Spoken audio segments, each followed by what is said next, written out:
Quanto vale a vida de um homem? Afinal de contas, nascemos, crescemos, e até que ponto vale a pena continuar?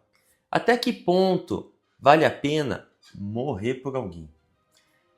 Ilíada, primeira obra, primeiro livro do Ocidente, tem como tema fundamental essas perguntas que eu acabei de fazer para vocês.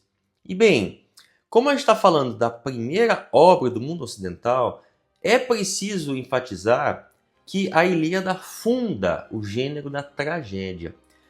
A Ilíada, na verdade, ela cria a tragédia antes do teatro. Ela cria o drama antes do teatro. Portanto, Homero, além de ser precursor da literatura, ele é precursor do teatro e, em grande medida, precursor da filosofia. Porque a pergunta, quanto vale a vida de um homem, ela até hoje não foi bem respondida. E os maiores filósofos já se debruçaram sobre o tema. E ninguém conseguiu responder com perfeição esse tema. Então, assim, o que eu tenho para falar da Ilíada? A Ilíada, com certeza, é um dos meus livros favoritos, porque ela narra um evento que, é importante mencionar aqui, muito provavelmente não aconteceu. Tá? A Ilíada é uma invenção. A Ilíada é literatura. Mas tem alguns pontos muito pertinentes a gente avaliar aqui. Porque, por exemplo, é fato que Alexandre o Grande, nas suas campanhas rumo ao Oriente, utilizava a Ilíada como um mapa. Isso está muito bem documentado. Alexandre se orientava pelas descrições da Ilíada.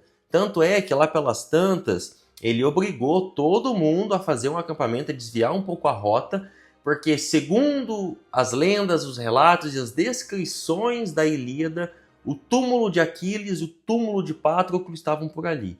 Então ele fez com que todo mundo parasse a campanha para encontrar esse túmulo, para fazer as orações e etc.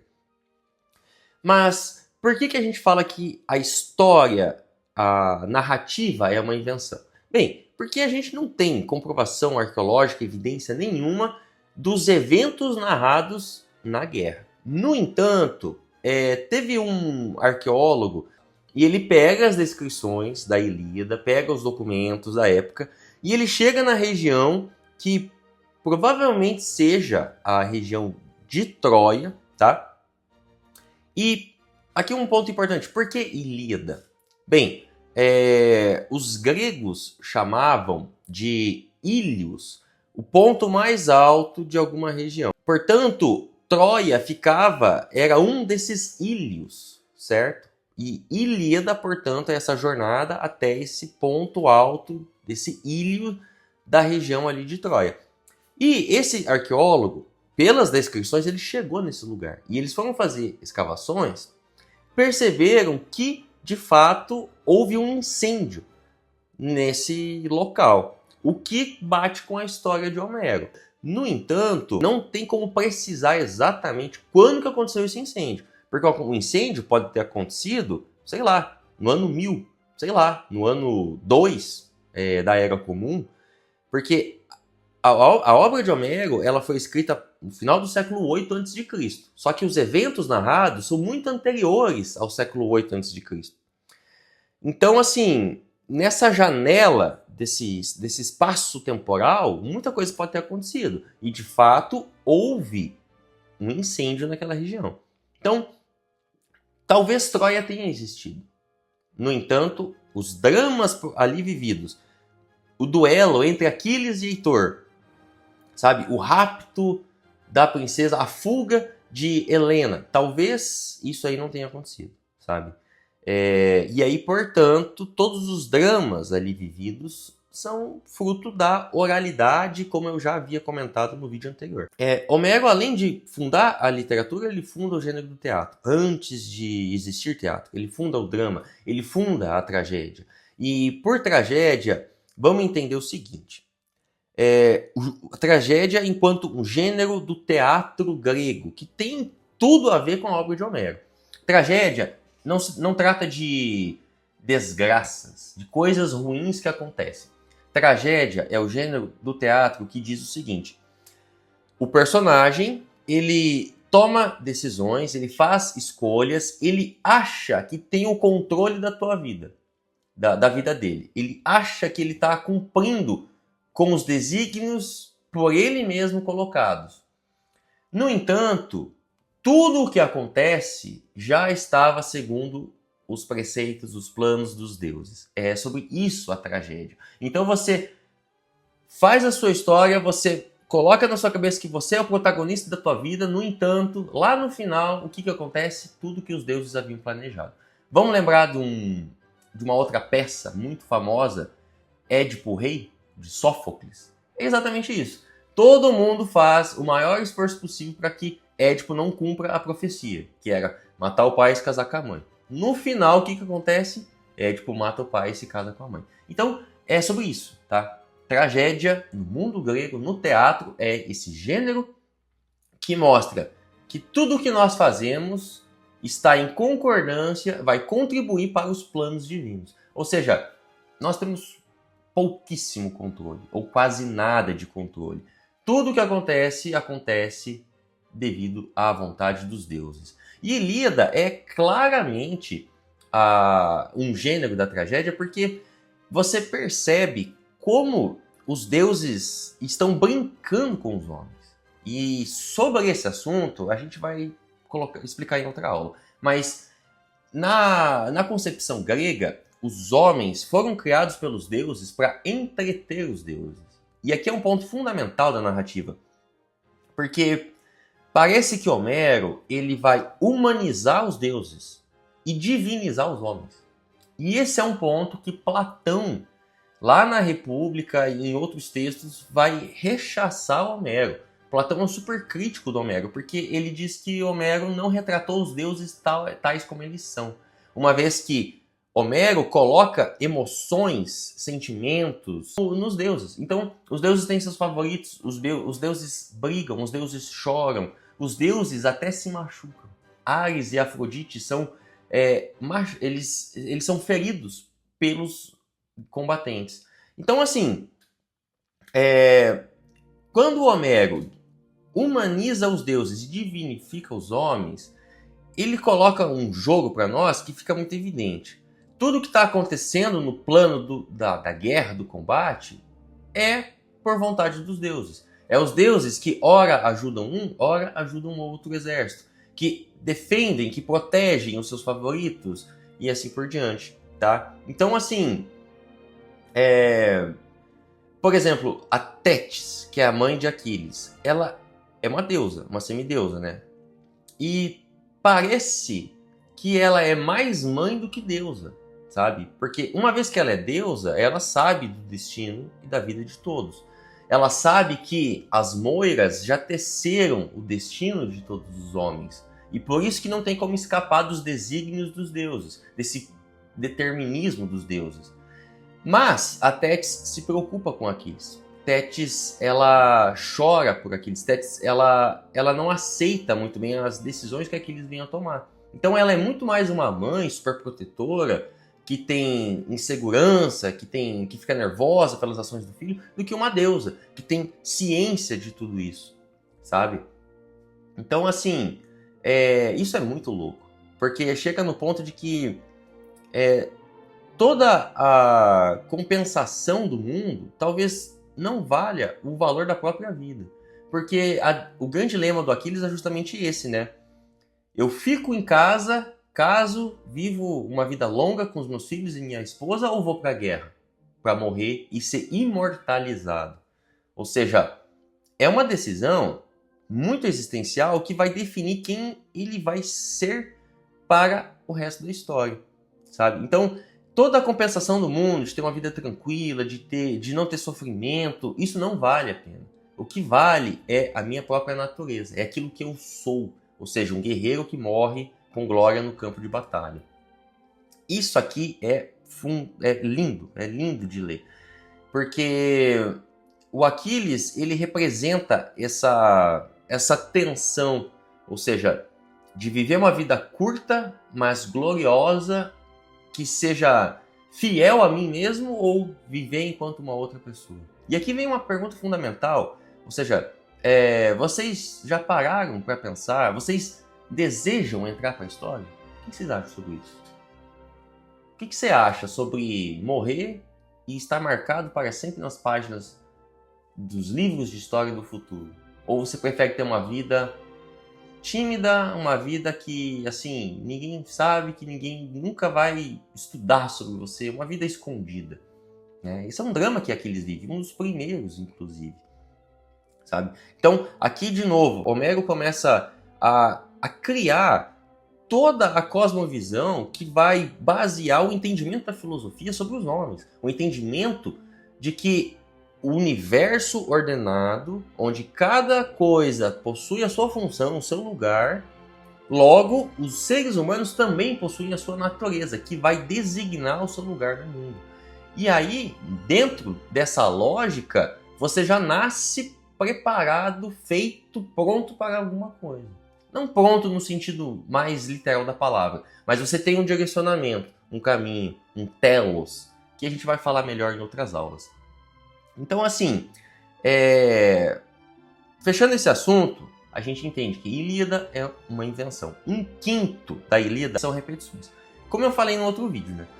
Porque, assim, como é fruto da oralidade, facilita você fazer algumas repetições, alguns símiles, depois que você menciona determinado personagem para facilitar a narrativa, né? Então, o Aquiles dos pés velozes, né? O Heitor, o magnífico, o Heitor, o grande. E aqui, de novo, a gente vê como Homero vai divinificar os homens. Os homens, esses guerreiros, que agem conforme a sua natureza, que é guerrear, eles são quase que deuses, quase que divinos. E eles vivem uma certa imortalidade por conta dessa característica, dessa fidelidade que eles têm para consigo. Tanto que existe uma passagem muito famosa onde Helena conversa com o Heitor. E Helena fala exatamente assim: estamos vivendo para que pessoas no futuro contem as nossas histórias. Ou seja, é uma dimensão da imortalidade que eles estão trazendo que só acontece uma vez que é seguido a sua própria natureza. Tá? Isso é brutal, brutal. Leve essa reflexão para a tua vida. Pense sobre isso aí. Você está sendo fiel a si? Pois, sendo fiel a si mesmo, talvez você possa encontrar a imortalidade. Então, Ilíada, um texto de guerra. Se você for ler, tenha em mente que, assim, 1/5 é repetição. E mais de 1/5 é literalmente Ajax, não sei o que, pegou a espada e arrancou a cabeça de fulano, e Ciclano, com o seu escudo, não sei o que, defendeu o golpe do Aquiles veloz. A narrativa é somente isso. É guerra, matança, e os escudos e as espadas, e não sei o que, os escudos e as espadas. É bem chato se a gente for parar para pensar. Muito chato. Porque é literalmente guerra, guerra, guerra, guerra. Você está lendo só isso. No entanto, a gente percebe que nos momentos em que não tem guerra, que são raros, que são os momentos das conversas de Heitor com Helena, de Aquiles com seus soldados, esses momentos elevam a narrativa. Esses momentos colocam a narrativa no seu ápice, certo? É uma sacada genial da escrita do Homero. Aí, inclusive, esse ponto nos leva ao seguinte questionamento: quem é o personagem principal da Ilíada? Porque a gente fala muito de Aquiles, e de fato o Aquiles, ele pouco aparece na narrativa. Pouco aparece. Ele sai da guerra, não é mesmo? E depois ele volta para a guerra e ele fica um tempão fora. E, sabe, ninguém menciona o nome de Aquiles. Porque isso é fundamental. O que é a Ilíada? A Ilíada começa exatamente assim: ó, musas, cante-me a fúria de Aquiles. E aí, então, a Ilíada é sobre a fúria de Aquiles. A fúria que faz com que o Aquiles saia da guerra, que é a mesma fúria que vai fazer o Aquiles entrar na guerra novamente. Isso é muito bacana. E vale lembrar também que a gente tem a visão errada, né? Todo mundo, em algum momento da vida, achou que Ilíada é sobre a Guerra de Troia. E o filme Troia é todo baseado na Ilíada. Quando, na verdade, a Guerra de Troia, ela durou 10 anos. A Ilíada são alguns dias do 9º ano da guerra. Todo o resto não está na Ilíada. Todo o resto está em outros textos que eu vou falar em outro momento.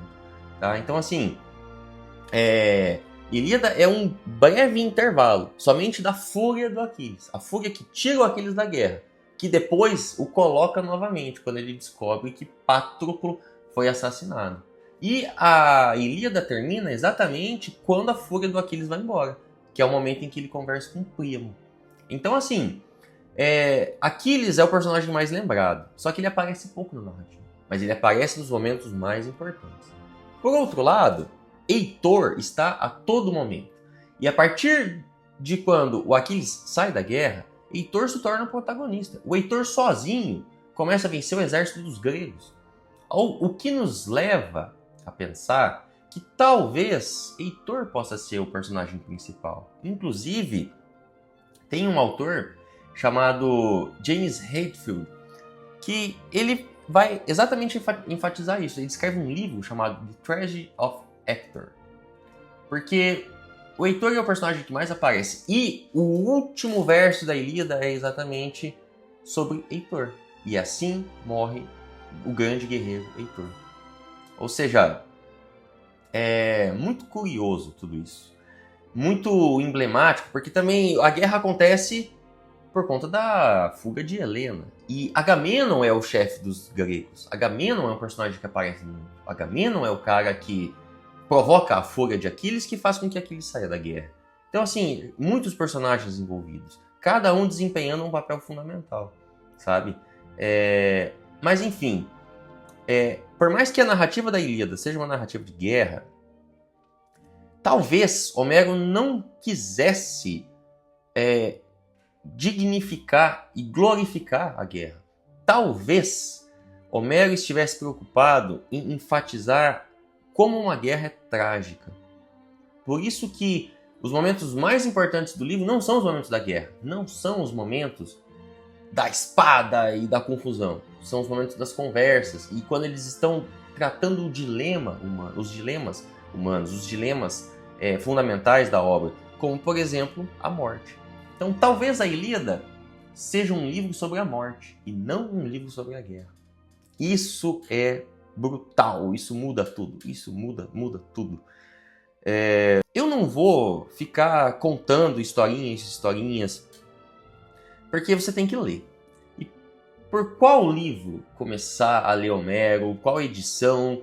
Bem, obviamente você tem que começar a ler pela Ilíada, não pela Odisseia, e recomendo muito essa edição da Penguin, da tradução do Frederico Lourenço, porque existem outras traduções, como por exemplo a do Odorico Mendes, que ela é muito mais complicada. Muito mais complicada. Se você não for um estudioso de grego, um estudioso de Homero, não faz sentido. Porque assim, é muito mais difícil. A tradução do Frederico Lourenço ela é mais livre e ela é muito mais poética. Então assim, você consegue ler de uma maneira gostosa, flui, mesmo os momentos da guerra, que é, que nem eu disse, a cabeça arrancada e escudo e espada e escudo e espada. Então, recomendo fortemente essa edição aqui, ok? Fortemente mesmo. E, só para colocar o meu momento favorito, tá? Que é um dos pontos mais brutais da história da filosofia, da história da literatura, da história do teatro, que é exatamente quando Príamo, no final da narrativa, vai pedir o corpo de Heitor de volta para Aquiles. Porque aqui é fundamental.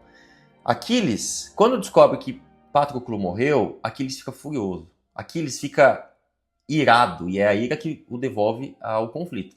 Tanto é que o Aquiles chora, ele vai lá, ele mata Heitor, ele traz o corpo de Heitor de volta para o acampamento dos gregos, e ele com os cavalos, com o corpo de Heitor amarrado, ele fica dando volta ao redor de Patroclo.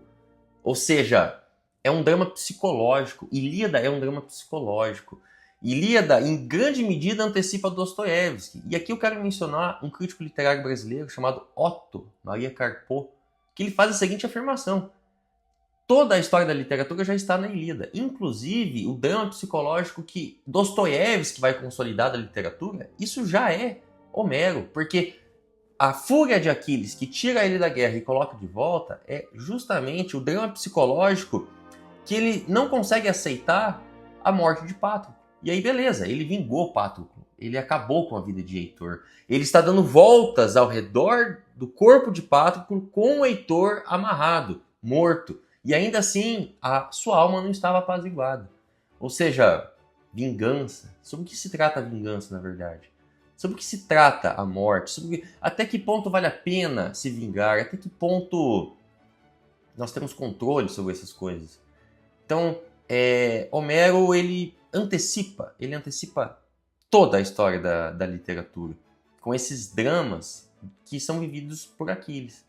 E isso é genial. Então, o Aquiles ele só vai sossegar, a fúria de Aquiles só vai embora quando Príamo, que é o rei de Troia, se esconde e vai até o acampamento. E lá ele diz o seguinte: Aquiles, eu estou aqui e vim fazer aquilo que nenhum homem fez, pois eu sou o homem mais desgraçado de todos os tempos, porque estou beijando a mão do homem que matou o meu filho.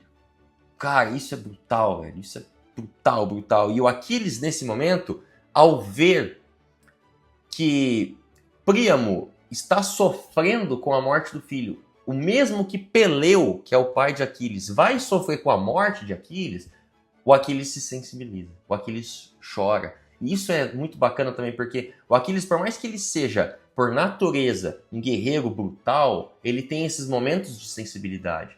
O Aquiles toca harpa, o Aquiles se comove, chora e devolve o corpo de Heitor, que ele havia jurado não devolver por conta da ira que ele estava, pois Heitor matou Patroclo. E ainda assim, ele devolve o corpo para o pai, Príamo.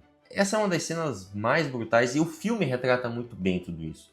O filme retrata muito bem. O filme, inclusive, é uma boa adaptação, ao meu ver. Isso é magnífico. Deixe o seu like no vídeo e até a próxima.